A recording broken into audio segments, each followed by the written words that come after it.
கஞ்சன் கதிர். டே கதிர், கொஞ்ச நேரம் வெயிட் பண்ணுடா, நானும் முன்னோடே சைக்கிளில் வரேன் என்றான் ராஜு. இல்லைடா, வேற யார்கிட்டயாவது ஹெல்ப் கேளு, என்னோட சைக்கிள் பஞ்சர் ஆகிடும்னு சொன்னான் கதிர். வசதியான வீட்டு பையனாக இருந்தாலும் யாருக்கும் உதவி செய்ய அவனுக்கு மனசே வராது.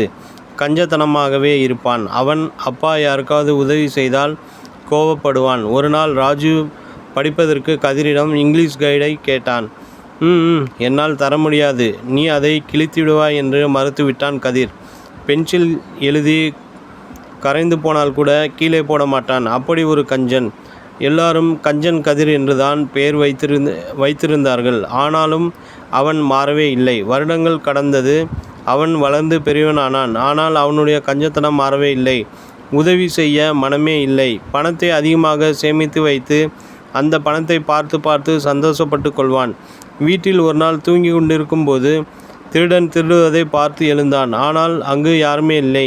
ச்சே, இது கனவா? நல்ல வேளை, என் பணத்தை பத்திரப்படுத்த என்ன செய்யலாம் என்று யோசித்தவன் சீக்ரெட் ரூம் ஒன்று கட்டி யாருக்கும் தெரியாமல் லாக் ஒன்றை போட்டான்.